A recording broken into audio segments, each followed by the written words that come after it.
그러면 두 번째 시간 시작하겠습니다.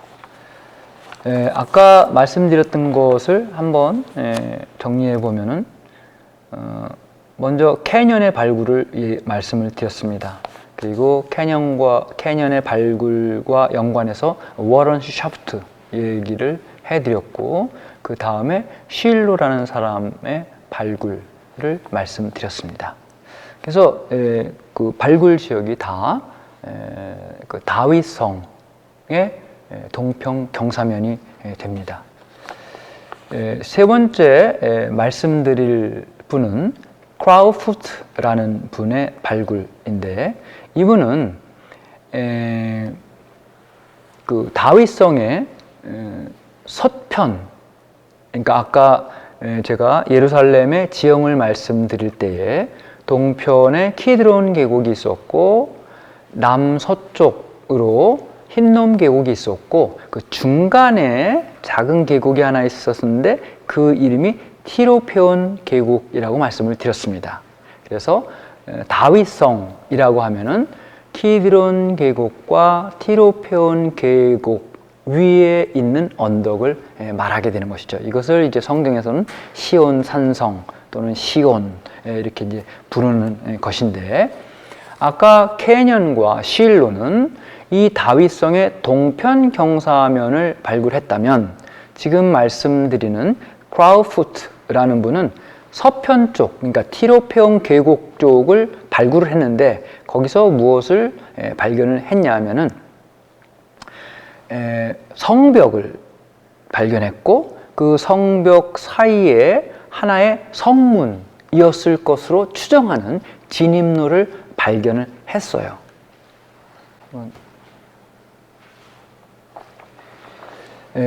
여러분이 사진으로 이제 보시면은 그 자주색 빛으로 제가 이제 색칠을 해놨는데, 자주색 빛으로 색칠을 해놓은 그 가운데에 연두색 그 빛이 있습니다. 그래서 연두색을 중심으로 밑에와 위에 자주색이 있는데, 그 자주색 부분이 성벽 자추입니다. 그리고 그 성벽 사이에는 연두색 부분이 진입로가 되는 것입니다. 그래서 그 발굴을 하고 이제 그걸 단면도로 이제 그 단면도가 아니죠. 위에서 공중에서 본 평면도라고 할 수 있는데, 그걸 평면도로 보면은 저런 모습이 됩니다. 그래서 이렇게 발굴을 한 다음에 이 크라우프트라는 분은 어쩌면은 이것은 느헤미야기에서 얘기하는 계곡문일 가능성이 있다, 이렇게 이제 얘기를 했어요. 느헤미야서 2장 13절, 15절, 3장 13절을 보면 거기에 계곡문에 언급이 돼요. 그래서 느헤미야서 2장 13절을 보면 이제 느헤미야가 이렇게 얘기하죠. 이렇게 나는 밤에 계곡문으로 나가 용샘을 지나 거름문까지 가면서 무너진 예루살렘 성벽과 불에 탄 성문들을 살펴보았다.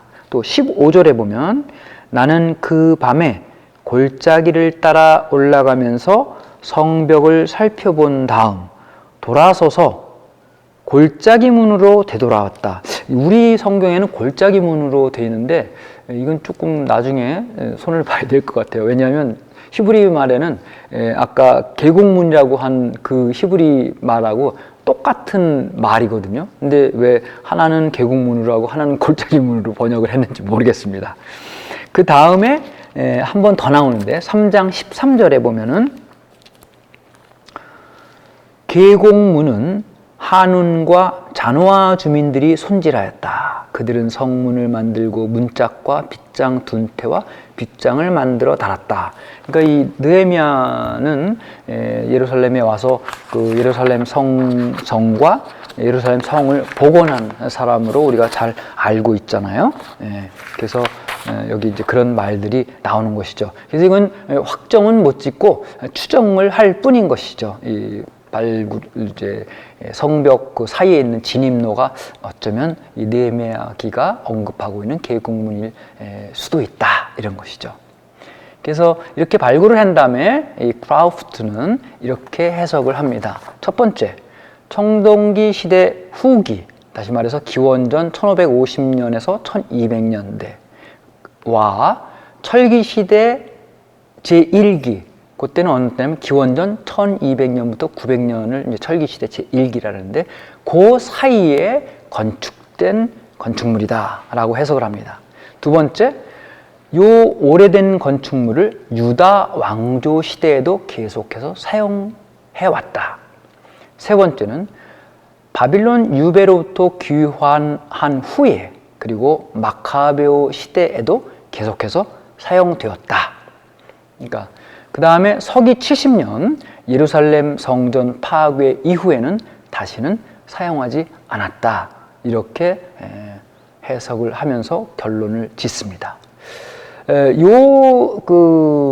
크라우프트의 발굴에 대해서 또 다른 학자 뱅성이라는 학자는 이런 자기 주장을 합니다. 이건 참고가 되기 때문에 말씀을 한번 드릴 필요가 있는데, 이분은 이 발굴과 관련해서 기원전 8세기, 7세기 예루살렘 성의 거주 지역이 서쪽 편으로 확장된 이후에 서쪽 가장 바깥쪽 벽으로서의 기능을 상실했고 이후에 제2차 방어선으로의 역할을 해왔을 것이다.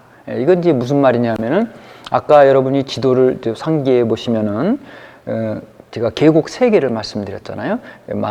동편에 키드론 계곡, 남서쪽에 힌놈 계곡, 그 사이에 티로페온 계곡. 그래서 키드론 계곡과 티로페온 계곡 사이에 길쭉하게 다윗성이 있는 것이잖아요. 근데 이제 히즈키야 왕 때에 북왕국 이스라엘이 멸망을 당하면서 피난민이 많이 남쪽으로 내려오게 됩니다. 그리고 또 그 당시 유다 왕국만 해도 인구가 많이 늘었겠죠. 그래서 확장이 필요했을 텐데 이제 이따가 또 말씀드리겠지만 북쪽으로도 확장을 하고 서편으로도 확장을 하게 됩니다. 그러니까 티로페온 계곡 더 서편으로 확장을 하게 되는 것이죠. 그럴 때 이제 뱅성은 그렇게 얘기를 하는 것이죠. 그렇게 서쪽으로 더 확장을 하면서 이제는 서쪽 맨 끝에 성벽이 아닌 게 되는 것이죠. 이 발굴된 게. 그래서 그러한 역할이 이제 끝났다. 이렇게 이제 자기는 그렇게 해석을 하는 것이죠. 그 다음에 또 하나의 이제 중요한 발굴이 있습니다. 그 다음에 발굴은 아비가드라는 분의 발굴인데 그분의 발굴에 대해서 이제 한번 말씀을 드리겠습니다. 지금까지 말씀드린 그 발굴들은 두 개가 케년과 실로가 다윗성의 동쪽 경사면을 발굴을 했고, 크라우프트는 티로페온 계곡 쪽의 서편 쪽을 발굴을 했어요. 지금 말씀드리려고 하는 아비가드는 조금 더 서편으로 와서 다른 지역을 이제 발굴을 하게 되는데 굉장히 중요한 발굴을 하게 됩니다. 발굴 위치라고 제가 써놓고 그 밑에 지도가 있잖아요. 그러면은 저 발굴 위치라고 글씨 써놓은 그쪽이 북쪽이 되는 겁니다. 그리고 이제 오른쪽이 동편이 되죠. 그리고 밑에 보면은 힌놈, 밸리 오브 힌놈이라고 써 있죠. 맨 밑에 거기가 이제 힌놈 계곡이 되는 것이고 그 오른편이 이제 키드론 계곡이 되는 거예요. 그리고 그 점선으로 길쭉하게 이렇게 그 구두주걱처럼 되어 있는 것이 이제 맨 밑에 City of David, 오펠 해놓은 데가 있잖아요. 거기가 이제 다윗성이 되고 솔로몬 시대 때 Temple Mount라고 써놓은 부분에 이제 성전이 들어서게 됩니다. 그리고 그 이후에 점점 더 서편으로 이제 예루살렘이 확장하게 돼요. 그러는 가운데 저 템플 마운트 중간쯤에 이제 점선이 하나 삐죽하게 나와 있죠. 거기서 쭉 나와갖고 거기 검게 이렇게 칠한 부분들이 있어요. 그리고 거기 글자로 뭐라고 써 있냐면은 The Broad Wall 이렇게 써놨어요. 그 부분을 지금 말씀드리려고 해요. 그 장소를 아비가드라는 분이 발굴을 했습니다. 그 발굴 지역은 1969년부터 1983년에 걸쳐서 발굴이 됐는데, 먼저 1969년부터 70년 사이에 발굴을 했을 때 아주 넓은 벽이 발굴이 됐어요. 이 두 번째는 이제 지도를 약간 틀어본 거예요. 이제 다시 한번 말씀드리면, 여기는 동서남북 방향이 약간 바뀌었어요. 한번 제가 다시 설명을 드릴게요. 발굴 위치라고 한 곳이 지금은 동쪽입니다. 그리고 왼쪽이 이제 템플 마운트라고 한 곳이 북쪽이 됩니다. 그리고 이제 그 밑이 남쪽이 되는 것이죠. 그 시티 오브 데이빗. 그리고 서쪽으로 이렇게 와서, 이번에는 아까 전 사진에서는 검은색으로 되어 있었지만 이번에는 빨간색으로 되어 있는 부분, 거기가 이제 그 발굴 지역이 되는 겁니다. 이것은 이제 발굴된 부분을 설명하기 쉽게 위에서부터 본 평면도로 이렇게 그려놓은 거예요. 그래서 저 단면도라고 글씨 써 있는 부분이 북쪽이 됩니다. 그리고 이제 밑에가 남쪽이 되고 오른쪽이 동쪽, 서쪽 이렇게 되는 것이죠. 그래서 여기 발굴된 것은 여러, 이제 첫 번째 발굴물은 맨 밑으로 가면은 파란색으로 칠한 부분이 있고 아라비아 숫자로 1 써 있고, 거기 왼쪽으로 보면 게이트 7 이렇게 써 있는 곳이 있습니다. 그곳을 1969년부터 70년 발굴 때 발견을 했어요. 그래서 저 성벽은 그 넓이가 7m, 굉장히 넓은 성벽이죠. 네, 높이가 3.3m입니다. 그리고 길이는 처음에 발굴했을 적에는 40m 정도까지 발굴을 했고, 나중에 더 발굴해서 65m까지 발굴을 계속 했어요. 그래서 이 성벽의 자취를 이렇게 추정을 해보니까 성전이 있는 곳에서 서쪽으로 계속 뻗어나온 것을 알게 됐습니다.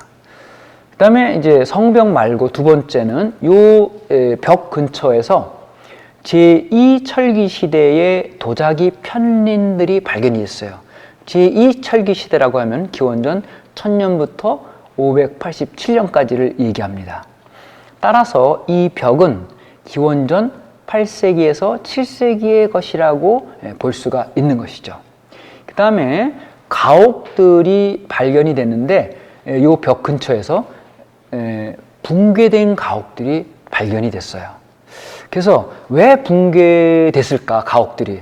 왜냐하면 사람이 살려면 붕괴되면 살 수가 없는데, 하여튼 발굴은 그렇습니다. 파보니까 붕괴된 가옥들이 있고 그 위에 이 성벽이 건축이 되었어요.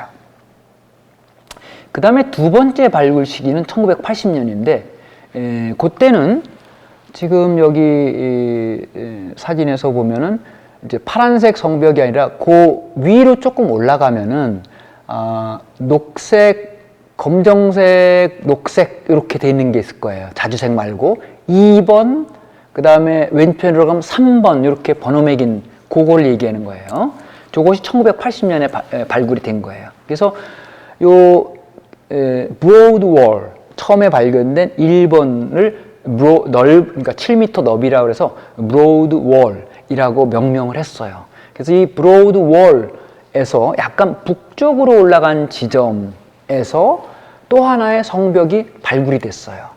그것이 이제 아라비아 숫자로 2번, 3번 해놓은 것인데, 그 바빌론 유배 이전 시대의 성벽 수비탑이 발견이 됐습니다. 그러니까 저기 지금 그 삼지창처럼 이렇게 모양이 돼 있죠. 그래서 점선으로 된 거는 아예 없어진 것이고 부서져서 발굴을 해보니까 발굴돼서 그때까지 남아 있었던 것이 저렇게 연두색으로 이렇게 색칠을 해놓은 부분입니다. 이 성벽은 브로드 월에 비해서 좀 더 직선에 가깝게 건축이 되었어요. 그리고 저기 이제 삼지창으로 되어 있는 것은 수비탑이죠, 일종의.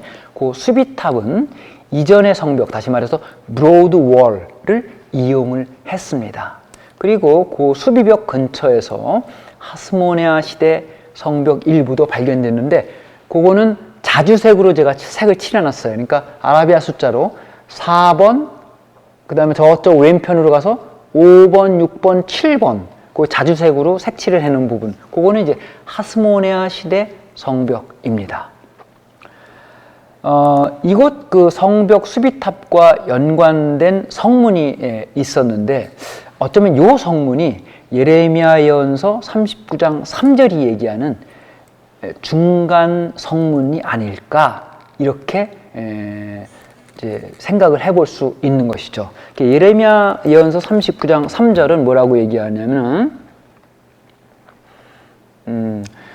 예레미야서 예언서 39장 2절 3절을 읽어드리면 마침내 치드키야 제 11년 넷째 달 그 달 9일에 도성이 뚫렸다. 그러니까 바빌론이 쳐들어와서 이제 함락이 되는 것이죠. 바빌론 임금의 대신들이 모두 들어와 중앙 성문에 자리를 잡았다. 여기 우리 이제 말로 중앙 성문이라고 번역한 것이 샤알 타웨흐라고 해서 영어로 하면 중앙 성문, 미들 게이트라고 이 사람들은 이제 그 영어로 부른. 그래서 요 그 미들 게이트가 아마 저 2번 그 수비탑이 아닌가 이렇게 이제 추정을 해볼 수도 있는 것이죠. 요거의 규모는 아까 처음에 브로드월은 너비가 7m였지만 요거는 너비가 4m, 그리고 높이가 좀 더 높아요. 그래서 8m인데 또 하나의 중요한 발견물이 있어요. 여기서는 화살촉이 발견이 됐어요. 그래서 화살촉이 발견이 됐는데 두 가지 화살촉이 발견이 됐습니다. 하나는 평평한 나무 잎사귀 모양의 화살촉이 발견이 됐고, 또 하나는 삼중면 모양의 화살촉이 발견이 됐어요. 그래서 평평한 나무 잎사귀 모양의 것은 시대적으로 바빌론 유배 이전의 이스라엘 왕조 시대의 화살촉이에요. 반면에 삼중면 모양의 것은 소위 스키티안 타입이라고 그래서 외국인들의 화살촉 형태입니다. 이 형태는 기원전 7세기 이전의 것이에요. 그 다음에 세 번째 또 뭐가 발견됐냐면 도자기가 발견이 됐습니다.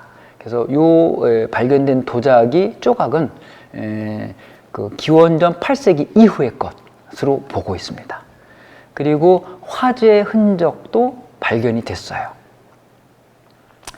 이러한 발굴을 이제 분석을 해서 결론을 어떻게 내려놓는가? 첫 번째, 전쟁이 있었다. 그리고 발굴 결과 세 가지 요소들이 나타났다. 첫 번째는 뭐냐? 그 요새의 흔적이 있었고, 화재의 흔적이 있었고, 화살촉이 있었다. 이 세 가지 요소들로 미루어 보아 이곳에서 전쟁이 있었다는 사실을 추정할 수 있다. 그러니까 첫 번째가 전쟁이 있었다. 두 번째, 도자기 편린과 또 화살촉, 그 다음에 이제 성전 터의 남서쪽 요거는 이제 새롭게 얘기를 해야 되는데, 일단 이제 아까 말씀드릴 적에 도자기 편린들은 제2 철기 시대 곧 이스라엘 왕조 시대, 그러나 기원전 8세기 이후의 것이라는 것이죠. 화살촉은 이스라엘 왕조 시대 것도 있었지만 스키티안 타입도 있었기 때문에 그 기원전 7세기 이전에 이런 사건들이 있었다라는 것이죠. 그 다음에 또 하나 이제 여기 그 아비가드가 발굴한 건 아니지만 그 마자라는 분이 무덤을 발견한 게 있습니다. 요거는 어디서 발견을 했냐면은 그 성전, 그러니까 아까 다윗성 시온 산성 북쪽에 솔로몬 시대 때 성전이 자리 잡게 되는데, 그 성전 남서쪽에서 무덤들이 발견이 됩니다. 그런 건 뭐냐면은 그 무덤, 그러니까 그 초기 시대 때는 그 다윗 성과 그 성전 그 서쪽으로는 거주하지 않았다는 것이죠. 예. 그런데 이제 여기 그 더 서쪽으로 이런 그 전쟁 흔적이 있었고 도자기가 있었다는 것은 여기까지 예루살렘이 확장되었다는 것. 하지만 이곳이 적어도 기원전 8세기 초에는 거주 지역이 아니었다. 그러니까 그 이후에 이쪽 지역으로 거주 지역이 확장되었다라는 결론을 내릴 수 있게 해주는 것이죠. 이곳을 발굴한 아비가드에 의하면은 이곳에서 기원전 8세기 이전의 물건은 발견되지 않았다라는 것이에요. 그래서 이제 지금까지의 것을 종합해 볼 때에 아비가드가 발굴한 이 지역은 기원전 8세기 말 또는 7세기 초의 성벽 자치라고 얘기할 수 있고, 기원전 8세기 이전에는 성 밖이었다. 왜냐하면 성전 남서쪽에서 무덤들이 발견됐기 때문에. 다시 말해서 기원전 8세기 말경에 예루살렘 성이 이곳까지 확장되었음을 얘기해 주는 것이죠. 아마도 아까 제가 한번 언급해 드린 것처럼 기원전 722년, 721년에 북왕국 이스라엘이 멸망하면서 이곳으로 피난 온 사람들로 인해서 인구가 증가하는 바람에 이 지역까지 도시가 확장될 필요가 있었을 것이다. 이렇게 우리가 추정해 볼 수 있는 것이죠. 성벽이 이곳까지 확장되기 전까지는 성 밖에서 살던 사람들도 있었다고 우리가 추정해 볼 수 있습니다. 이전 시대까지의 성벽은 티로페온 계곡까지였었죠. 그러다가 성곽을 확장하면서 이곳에 거주하는 사람들이 있는데 그러니까 성 밖의 사람들이죠, 이때는. 그래서 이 성벽을 건축을 하면서 성 밖에 사는 사람들의 집을 허물고 그 위에 브로드월을 건축했다고 추정해 보는 거예요. 그렇다면 아까 아비가드가 발굴했을 적에 그 성벽 주변에 붕괴된 가옥들이 발굴이 됐으면 왜 붕괴된 가옥들이 발굴됐을까라는 그 의문이 해결이 되게 되는 것이죠. 그런 이후에 이 성벽을 이용해서 이제 조금 후대에 새로운 성벽을 지었고, 그런 다음에 전쟁이 있었던 것이죠. 그것이 이제 바빌론이 쳐들어와서 예루살렘이 함락이 되는 기원전 587년경의 사건이었을 것으로 우리가 추정해 볼 수 있는 것이죠. 그 다음에 이제 바빌론 유배를 갔다가 다시 귀환을 하게 되고, 그 이후 시대인 하스모네아 왕조 때 이러한 옛 성벽들을 기초로 새로운 성벽을 구축하게 됩니다.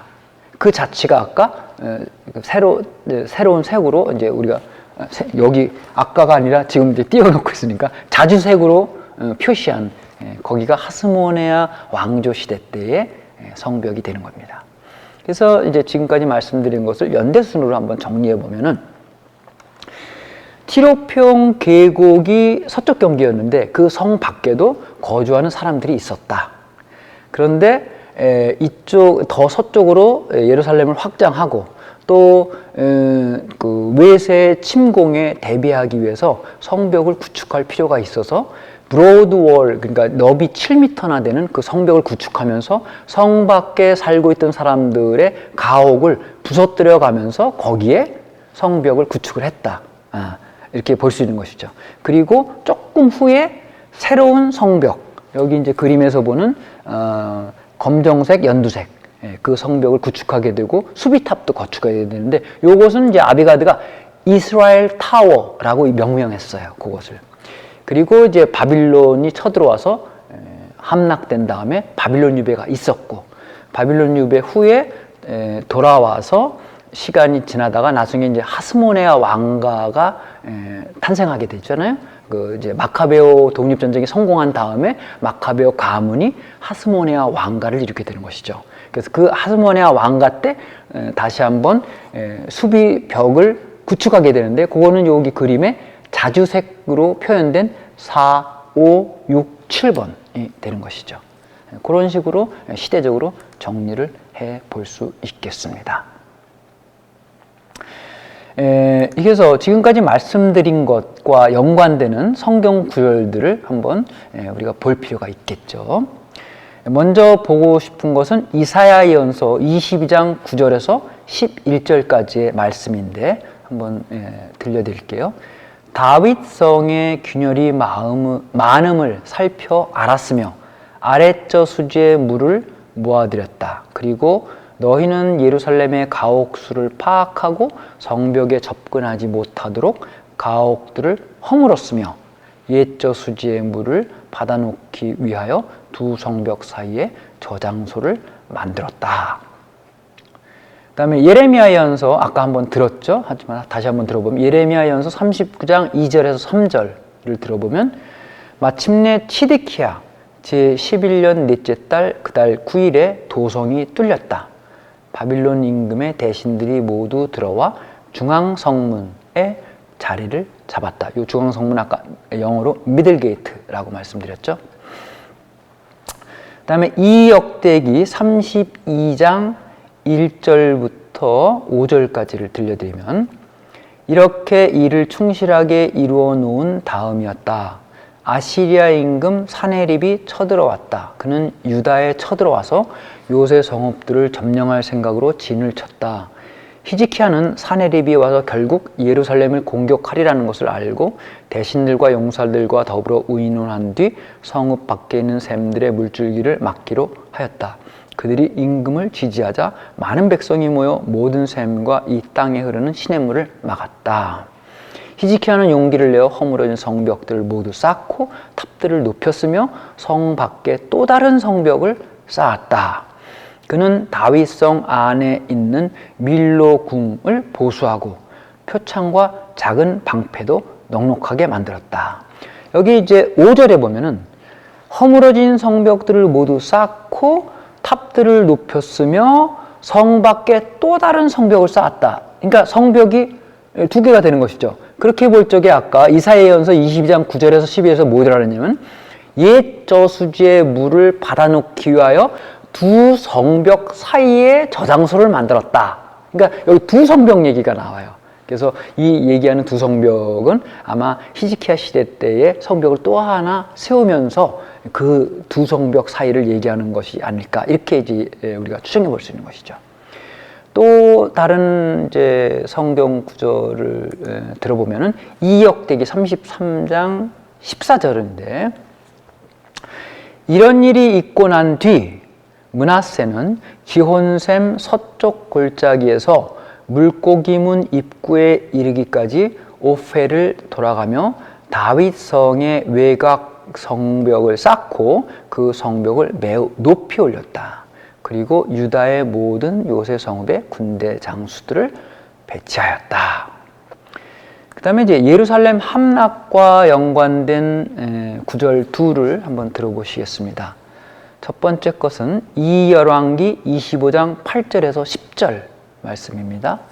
다섯째 달 초일의 날 바빌론 임금 느부갓네살 제19년에 바빌론 임금의 신하인 느부사라단 친위 대장이 예루살렘에 들어왔다.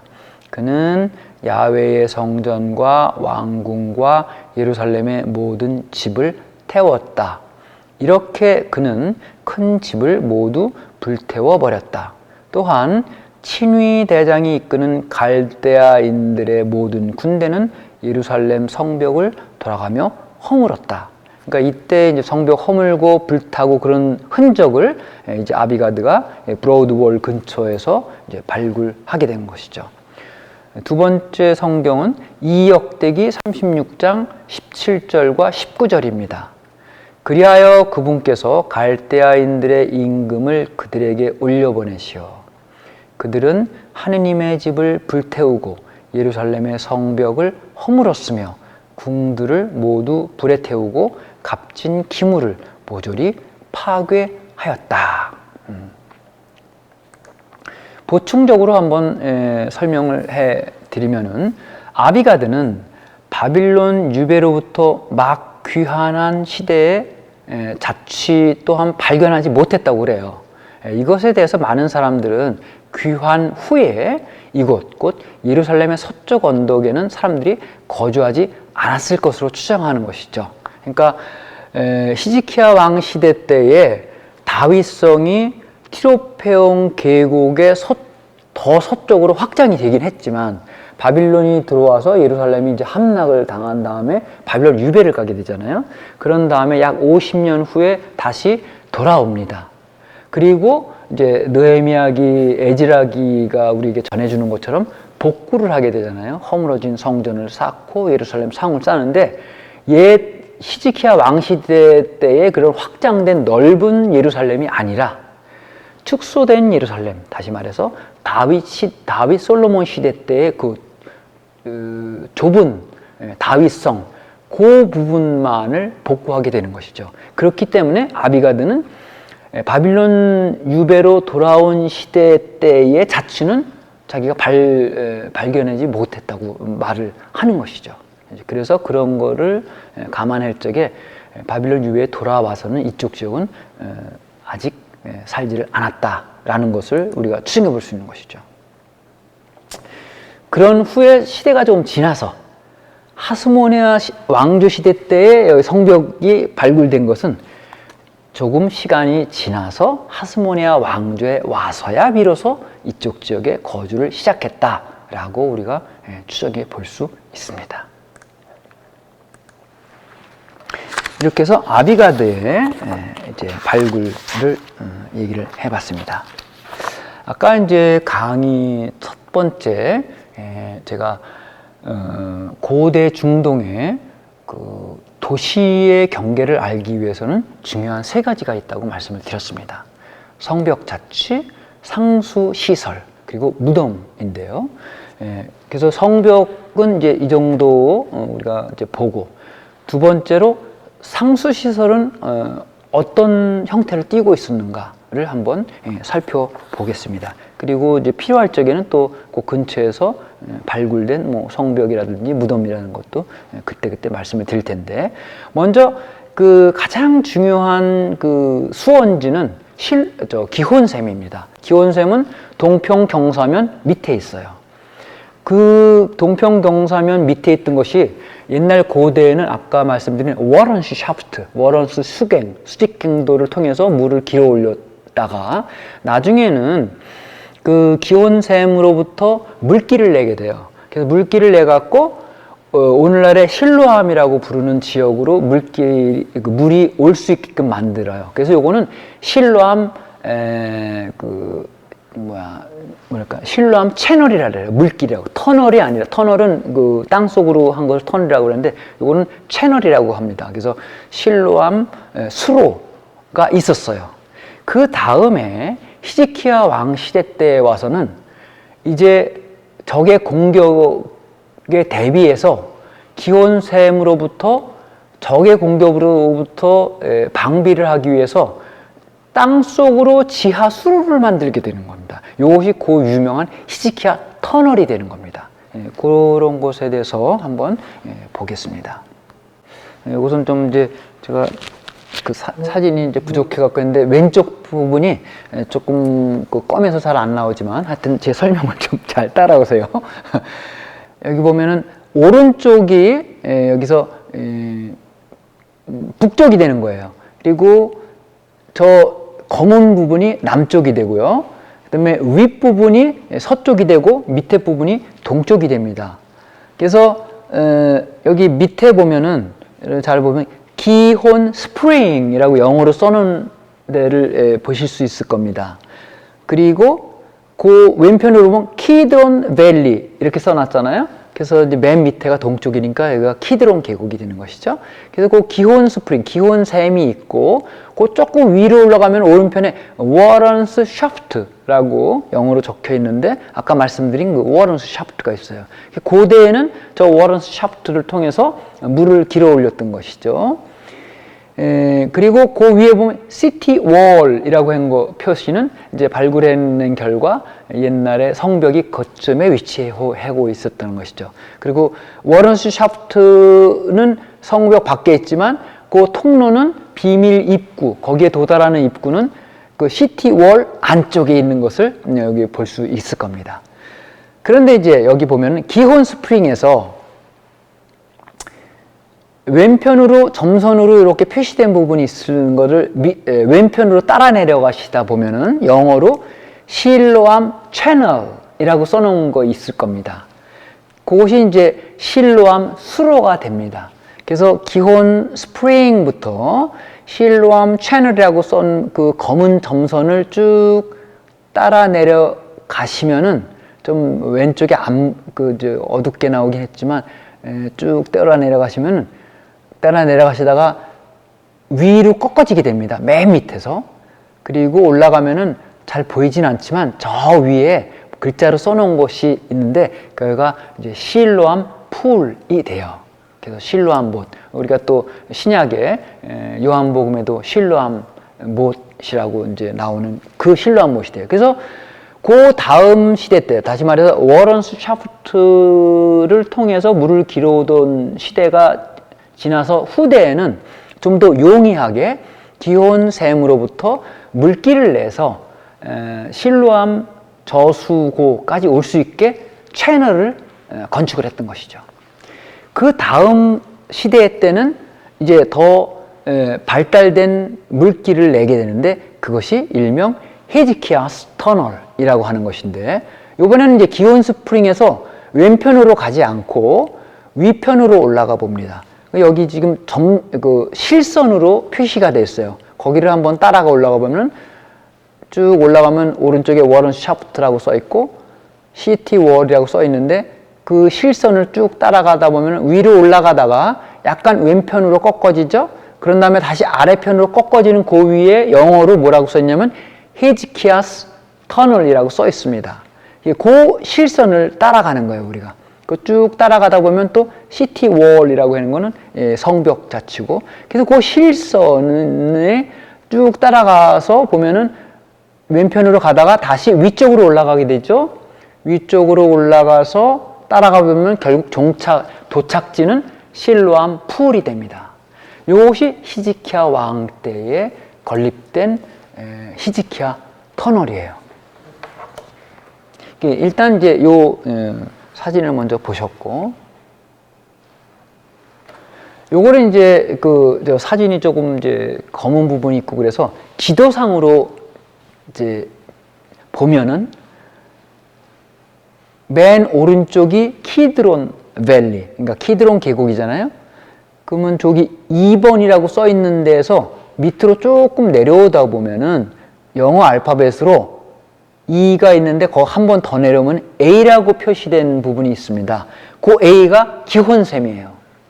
거기 실선으로 이렇게 표시된 게 히즈키야 터널의 그 길이에요. 물길. 그 지하로 팠거든요. 그래서 그 A라고 써놓은 부분에서 B 쪽으로 갔다가 꼬부라져서 내려와 갖고 점선을 따라가면은 밑에 C라고 영어로 표시된 부분, 거기가 실로암 못입니다. 그래서 이제 요 등고선 지도에서 보면은 그 히즈키야 터널은 저런 식의 그 물길이 되는 겁니다. 요것은 이제 또 다른 형태로 이렇게 히즈키야 터널의 그 물길을 표시해 놓은 것이에요. 맨 오른쪽에 기온샘으로부터 이런 식의 통로. 왜 이렇게 구부러졌냐? 똑바로 못 내고, 그것은 지하로 내면서 이 사람들이 굉장히 고생을 했어요. 그 지하층이 돌로 이루어져 있거든요. 그 동평 경사면. 그 돌을 손곡괭이로 치면서 돌을 뚫어 나갔던 거예요. 그래서 뚫어 나가다 보니까 그 당시 그 옛날에 뭐 장비도 없고 그러니까 방향이 어느 쪽으로 가야 될지, 이것도 참 신기한 건데, 여기 이제 처음에는 이런 사정도 몰랐는데 나중에 이런 이야기, 이제 저쪽은 이제 물길이 있으니까 물이 늘 고여 있었어요. 그러다가 후대에 그 실로암 마을에 살던 애들이 거기 물길이 있으니까 거기 와서 수영도 하고 놀았어요. 놀다가 중간에 가보니까 뭐 이상하게 글자가 써 있는 전부 돌길이죠. 돌 안에 수로인데 돌에 글자가 새겨져 있는 거예요. 그래갖고 얘들이 모르니까 어른들한테 가서 알렸어요. 그 알리니까 어른들이 또 학자들을 데려왔어요. 학자들 데려와서 보니까 거기에 이 히즈키야 터널을 뚫고 그 기념하기 위해서 고대 히브리 말로 그걸 적어 놓은 거예요. 그래서 그 돌을 딱 띄어갖고 그 시대가 이제 터키가 이 지역을 다스리던 시대라 지금 현재 떼어낸 돌은 그 터키 이스탄불 박물관에 가 있습니다. 그래서 그걸 해독해 본 걸 조금 이따가 이제 말씀드릴 텐데, 그래서 거기에 이 사람들이 이렇게 뚫어나간 게 아니라 양쪽 끝에서 파왔어요. 한쪽은 실로암 못에서 파왔고 한쪽은 기온샘에서 파갖고 기적적으로 중간에서 만난 거예요. 그래서 저 가운데 노란 화살표로 중간쯤에 표시된 부분, 거기에서 그 기록 돌에 새겨놓은 그것이 발견된 것이죠. 이것은 저도 이제 그 전에 가봤는데, 이건 제가 가봤을 때가 아니고, 이거는 이제 우리 미국 광구에 소속돼 있는 김기수 프란치스코 형제님께서 2001년에 왔을 적에 이제 간 거 사진 찍은 건데, 이렇게 지금은 가볼 수 있게 히지키야 터널로 가볼 수 있게 이렇게 이제 해놨습니다. 요것이 바로 그 중간에 있던 기록이에요. 요거 이제 돌을 딱 떼어다가 지금은 저기가 있죠. 터키 이스탄불 박물관에. 그래갖고 요 위에는 그 비문 글자 그대로고, 저건 고대 히브리어기 때문에 밑에는 지금 이들이 쓰고 있는 히브리 글자로 옮겨 놓은 거예요. 요건 좀 확대해서 본 거죠. 그러니까 요게 이제 고대 히브리어 글자입니다. 그래서 이제 이 상수 시절과 연관된 성경 구절들을 먼저 말씀을 드릴게요. 아까 한번 들어보셨던 성경인데, 이사야연서 22장 9절부터 11절, 그리고 7장 3절의 말씀 보면은, 다윗성의 균열이 많음을 알았으며 아랫저 수지에 물을 모아들였다. 그리고 너희는 예루살렘의 가옥수를 파악하고 성벽에 접근하지 못하도록 가옥들을 허물었으며 옛 저수지에 물을 받아놓기 위하여 두 성벽 사이에 저장소를 만들었다. 아까 두 성벽 사이라는 건 아까 들으셨죠? 그 다음에 7장 3절을 보면은 이런 말이 있어요. 너는 네 아들 스알야숲과 함께 마전장이 밭에 이르는 길가 윗저수지의 수로 끝으로 가서 아하즈를 만나라. 그러니까 여기 보면 아랫저수지, 옛저수지, 윗저수지 얘기가 나오고 두 성벽 사이에 저장소 얘기가 나와요. 그 다음에 이 역대기 32장 1절, 그 다음에 3절에서 5절을 한번 들어보겠습니다. 아시리아 임금 사네립이 쳐들어왔다. 히지키야는 대신들과 용사들과 더불어 의논한 뒤 성읍 밖에 있는 샘들의 물줄기를 막기로 하였다. 아까 이거 한번 들어보셨던 것이죠. 그래서 그 물줄기를 막고 시냇물을 막고 이제 그랬던 것이죠. 그 다음에 이 역대기 32장 30절 때는 이렇게 얘기하고 있습니다. 기혼샘의 위쪽 물줄기를 막아 다윗성 서쪽 밑으로 돌려 끌어들인 것도 바로 히지키야다. 히지키야는 하는 일마다 성공하였다. 여기 보면 다윗성 서쪽 밑으로 돌려서 물을 끌어들였다고 얘기를 하고 있어요. 이 히지키야 터널 얘기를 하고 있는 거예요. 그 다음에 이 열왕기 20장 20절을 보면은, 그리고 그가 저수지와 수로를 만들어 성읍 안으로 물을 끌어들인 일에 관해서는 유다 임금들의 실록에 쓰여 있지 않은가. 여기도 그 히지키야 터널 얘기를 하고 있어요. 집회서 48장 17절, 히지키야는 그의 도성을 견고하게 하고 그 한복판으로 물을 끌어들였다. 그는 여기 보세요. 쇠연장으로 바위를 뚫고 저수지를 만들었다. 이렇게 얘기하고 있어요. 이 고고학적 발굴과 딱 들어맞는 말이죠. 그 다음에 이제 이것과 연관된 신약의 그 구절, 그 부분들은, 일단은 요한복음 9장을 보면은 태어날 때부터 소경인 사람의 눈을 뜨게 해주실 적에 눈에 흙을 바르고 실로암 못에 가서 닦아라, 이런 말씀에서 그 실로암 못 언급이 있잖아요. 그 다음에 요한복음 7장 37절 39절과 연관해서는 그 초막절 명절 얘기가 나오는데, 초막절 명절 마지막 날 성전에서 가르치시면서 당신 자신을 생명의 물이라고 말씀을 하세요. 예수님의 이 말씀은 유다교에서 초막절 명절 때 행했던 그 마지막 날 예식과 깊은 관련을 갖고 있는데, 이들은 초막절 명절 마지막 날에 성전에서 그 행렬해 갖고 실로암못까지 가서 거기서 물을 떠 갖고 갖고 올라와서 성전에서 그 물을 이렇게 뿌렸다고 이렇게 얘기를 해요. 이제 그러한 것과 연관시켜서 그 생명의 물, 그 초막절 명절 때에 경신리에 사용하는 그 물, 그것이 진실된 생명의 물은 바로 나다. 이렇게 이제 예수님이 비유적으로 말씀하신다고 말을 하는 것이죠. 여기 이제 아까 두 성벽 사이 얘기를 할까 했어요. 아까 두 성벽 사이라는 말씀을 여러분이 들으셨는데, 아까 들으신 성경 구절들을 살펴볼 때 유사시에 대비해서 새로운 저수지를 만들었음을 알 수가 있어요. 그리고 그 위치를 두 성벽 사이라고 말을 하고 있어요. 그러면 이제 그 두 성벽은 어떤 성벽들인가? 그러면 다윗 시대의 옛 성벽과 그 이후 시대에 추가로 올린 성벽을 말하는 것으로 우리가 이제 추정할 수 있는데, 이러한 추정은 고고학적 발굴에 의해서 신빙성 있게 뒷받침되고 있습니다. 캐년은 실로암못 근처에서 브로드월과 비슷한 성벽을 발굴합니다. 그리고 철기 시대 때의 도자기들도 함께 발굴을 해요. 그래서 캐년 자신은, 그러니까 여기 이제 보면은 지도를 한번 이때는 볼 필요가 좀 있겠는데, 여기 이제 다시 동서남북을 말씀드리면 위쪽이 북쪽이 되는 것이고 오른쪽이 동편, 밑쪽이 이제 그 남쪽이 되는데, 그 맨 밑에 제가 실로암못이라고 써놓은 것 보이실 거예요. 그 밑에 제가 파란색으로 써놓고 동그라미 쳐놓은 부분, 거기를 말하는 거예요. 거기서 이제 캐년이 브로드월과 비슷한 성벽을 발굴을 했고 철기시대 도자기들도 함께 발굴을 했어요.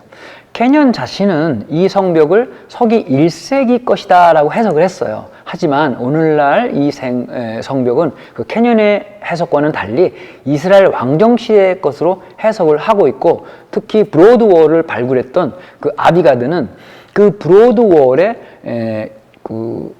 브로드월과 동질의 그 성벽이라고 결론을 내리고 있습니다. 그리고 이제 그래서 이러한 그 후대 학자들의 그 얘기를 들어볼 적에 그 아까 유다인 거주 지역에서 발견된 소위 브로드월과의 연관하에서 볼 때 이 성벽의 연장이라고 우리가 볼 수 있는 것이죠. 그리고 우리가 이제 이러한 성벽 발굴물들과 관련이 있다고 본 성경 구절들을 참조해 볼 때 히스기야 왕 시대 때의 것이라고도 볼 수 있는 것이죠. 정리하면 두 성벽 사이라는 것은 다윗 왕 시대에 쌓아 올린 동쪽 경사면의 옛 성벽, 기원전 10세기에서부터 8세기의 것과 히스기야 왕 시대에 쌓아 올린 성벽, 기원전 8세기 말에서 7세기 사이의 그 두 성벽 사이를 얘기하는 것이다. 이렇게 우리가 결론을 내릴 수 있습니다. 그 다음에 이제 옛저수지, 아랫저수지 얘기가 나오잖아요. 근데 그 옛저수지와 윗저수지, 아랫저수지 세 개의 그 이름이 나오는데, 옛저수지와 윗저수지는 같은 저수지로 보고 있어요. 그러니까 그 하나의 그 그러니까 윗저수지와 아랫저수지가 있는데, 두 성벽 사이에 위치한 아랫저수지는 성 안쪽에 새로이 만든 물 저장소로서 이 저수지가 바로 요한복음에서 언급되고 있는 오늘날의 실로암못입니다. 두 번째, 옛 저수지 혹은 윗 저수지로 표현되는 저수지는 예전에 기혼샘 옆에 그 물 저장고가 있었는데 그 물 저장소를 얘기하고 있습니다. 이 두 저수지는 아까 말씀드린 히스기야 왕 시대 때 뚫은 그 히스기야 터널에 의해서 연결이 되어 있는 것이죠. 그 히스기야 터널은 길이가 533m예요. 그러니까 생각을 해보세요. 이 손 곡괭이를 갖고 사람들이 그 도를 뚫어갖고 533m를 간 거예요. 양쪽에서. 굉장하죠. 그래서 533m에 달하는 이 히스기야 터널로 이 두 그러니까 위의 저수지와 아래 저수지가 연결이 되게 된 것이죠. 히스기야 왕 때. 이 터널은 아까 말씀드렸듯이 히스기야 왕 시대 때 완공된 것이고, 이 왕의 이름을 따서 히스기야 터널이라고 부르고 때로는 실로암 터널이라고 해요. 아까 이제 이건 실로암 터널이고 실로암 채널이라 그랬잖아요. 그건 실로암 이제 수로 물길인 것이죠. 그러니까 아까 이제 좀 더 자세하게 말씀드리면 물놀이 하던 애들이 발견했다는지요. 그게 1880년대 얘기입니다. 1880년 이 터널 안에서 물놀이 하던 팔레스타인 어린이들에 의해서 그 아까 이제 인스크립션, 그 바위에 새겨진 글이 발견이 되는 것이죠. 그래서 그걸 해독한 결과 이 터널의 완공을 기념하는 그림이 이제 밝혀진 것이죠. 그래서 아까 말씀드렸듯이 이 터키 이스탄불 박물관에 이것이 이제 소장되어 있습니다. 문헌적으로 중요한 것이 하나 있는데 누구냐면은 플라비우스 요세푸스라는 사람이 있는데 이 사람이 이제 역사서를 기록을 한 중에 유다 전쟁사의 제5권 제4장을 보면은 예루살렘에 대한 묘사가 나옵니다. 여기에 이제 실로암에 대한 언급이 있어요.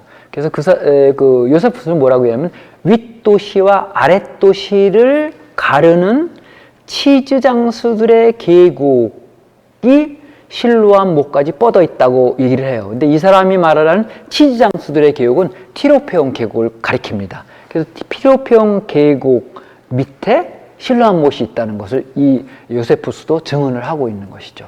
그리고 이 사람은 실로암 못이 단물이 풍부한 샘의 이름이라고 설명을 하고 있습니다. 그리고 이제 이 사람이 계속해서 그 예루살렘 성을 둘러싸고 있는 세 개의 성벽에 대해서 설명을 해요. 그래서 이것도 하나의 중요한 문헌 자료가 되는 것이죠. 그 다음에 이제 탈무드는 성전에 사용했던 물은 기혼샘에서 기르지 않고 실로암 못에서 기르왔다라고 얘기를 하고 있어요. 아까 이제 초막절 명절을 말씀을 드렸는데 이 초막절 명절 때는 마지막 날, 곧 제7번째 날에 성전에서부터 실로암 못까지 장엄 행렬로 내려와서 실로암 못에서 물을 길어서 그 물을 성전 안에 제단 뿔에 부었다고 합니다. 이 전례는 이집트 탈출 후에 약속의 땅으로 들어오기 전 광야에 있을 때 모세가 이스라엘 백성을 위해 바위에서 물이 터져나오게 한 사건을 기념하고 또한 메시아 시대 때의 신선한 생명수를 솟아나게 할 성전의 샘물을 동경하게끔 하는 그러한 전례입니다. 그러니까 유다인들의 전례죠. 이런 그 전례를 비유적으로 예수님께서는 당신 자신이 바로 그 생명의 물이라 라고 말씀을 하시고 있는 것이죠. 요한복음에서. 그러면 이제 지금까지 말씀드린 것을 한번 이제 정리해 볼 필요가 있겠죠. 아까 말씀드렸듯이 이제 우리가 목표했던 것은 바빌론 유배 이전의 예루살렘 성의 경계였습니다. 그래서 이것을 알아보기 위해서 먼저 성벽 자취들, 고고학적 발굴을 살펴봤고, 그 다음에 물 관련 시설, 상수 시설을 살펴봤고, 그리고 이제 중간에 무덤이 어느 곳에서 좀 이제 발견이 됐다는 것을 말씀을 드렸어요. 그래서 물 관련 시설과 연관해서는 그 기온샘, 실로암 못, 또 히즈키야 왕 시대 때 만들어졌을 것으로 추정되는 그 수로를 이제 언급을 해드렸고, 무덤에 대해서는 이제 그 성전 남서쪽에서 발견된 무덤 이런 것들 말씀드렸는데, 그 이외에 추가적으로 1975년에 클로너라는 사람과 데이비스라는 사람이 그 흰놈 골짜기의 동쪽, 다시 말해서 그 다윗성 서쪽 밑부분에서도 이스라엘 왕조 시대로 추정되는 무덤을 발견을 했어요. 이거는 이제 무덤이 경계가 되는 것이죠. 성곽 경계. 그 다음에 1979년과 1988년 두 차례에 걸쳐서 마르케이라는 사람이 발굴을 했는데, 흰놈 골짜기 남서쪽 등성이에서 이스라엘 왕조 시대로 추정되는 9개의 무덤 동굴들을 발견했어요. 그리고 이 무덤 동굴들에서는 민수기 6장 24절부터 26절에 있는 사제 축복문의 기록도 또한 발견이 됐습니다. 그러니까 아마도 사제 가문에 사람이 묻혔었던 그런 무덤일 것이라고 추정해 볼 수 있는 것이죠. 네, 세 번째는 아까 이거는 언급을 했는데 마자라는 분이 그 성전 서쪽, 남서쪽에서 또한 무덤을 발견을 했고, 그 다음에 브로시라는 분이 1976년에 그 오늘날의 그 통곡의 벽이라고 하는 서쪽 벽 바깥 부분에서도 또한 무덤을 발견을 했습니다.